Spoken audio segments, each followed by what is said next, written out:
Okay, this screencast is going to cover internal troubles and external threats. It's going to focus on China. And then the next two, part 2 and 3, will focus on the Ottoman Empire and Japan. Something that I wanted to point out about something significant in this unit is a drastic change happening in East Asia. And it applies to what's happening in other parts of the world. And that is a good example of it is the rape of Nanking. This is a situation where Japan is invading China. They are massacring Chinese people, and they are trying to conquer and control and build an empire.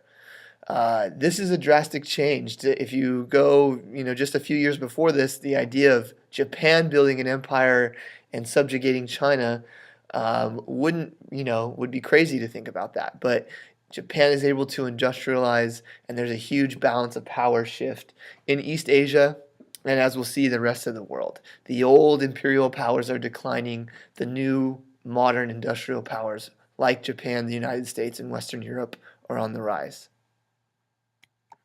Okay, so what we're looking at as the Western world moved forward from the Industrial Revolution, China, the Ottoman Empire, and Japan were all forced to address internal conflict while resisting Western encroachment. And in the end, it is Japan that is successful, while China and the Ottoman Empire are not. And we'll look at some reasons why. But first, we're looking at China. And we're going to focus on what's called China's century of crisis, the 19th century. They have a lot of population growth because of new crops from the Columbian Exchange, but no industrial or agricultural revolution. So it becomes increasingly difficult to keep up meeting the demands of a huge population. They can't keep their people secure. Bandit gangs, like the greasers, are roaming the countryside, robbing people, causing issues. And the Qing have to wrest more and more power in local landed aristocracy, landlords, basically. There's more corruption because the state doesn't have things under control. And, what makes it worse is the Qing are outsiders, they're Manchus. So what this is going to breed is rebellion. And probably the most significant one is the Taiping Rebellion from 1850 to 1864. It's kind of unique because it's a Christian rebellion. It's led by a guy claiming to be Jesus' brother. They want to abolish private property, redistribute land, and they cause trouble. They're rebelling. They make their way through China, and the Qing are unable to stop it by themselves. So they have to get outsiders to put it down, help from the British. They have to ask local lords to put it down. And it's eventually stopped in 1864, but the Qing are weakened. They're seen as vulnerable at this point.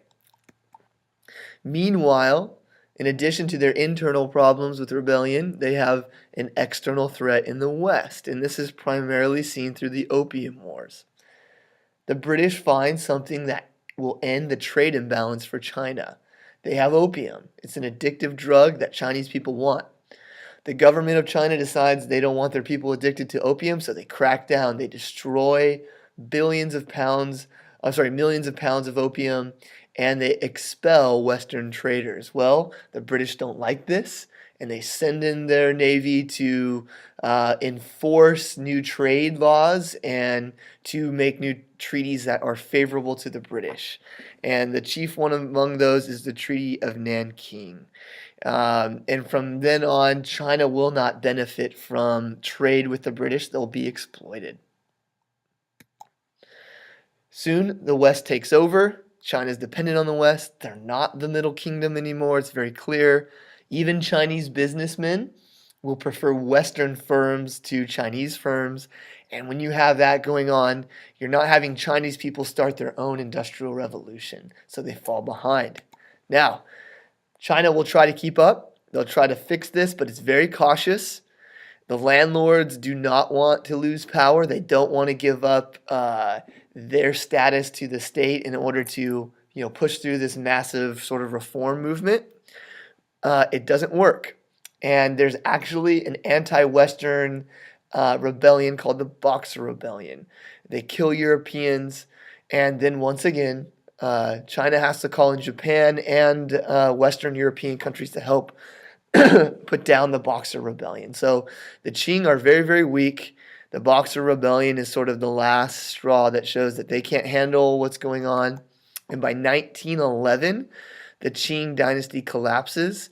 Sun Yat-sen takes over, and China becomes a republic. And eventually, in a few years, will become a communist country, which we'll study. But the significant part here is it is the end of the dynastic cycle. Okay? But some things that stay the same. Ethnically, China's still the same. They're not seeing any kind of mass migration of laborers the way you see maybe in the United States. They they don't break up China into different kingdoms the way the Ottoman Empire will be broken up into different regions. So some things are staying the same, but there's also some huge change. No more dynastic cycle. The old imperial system could not keep up. All right, we'll see what happens with the Ottomans in the next screencast.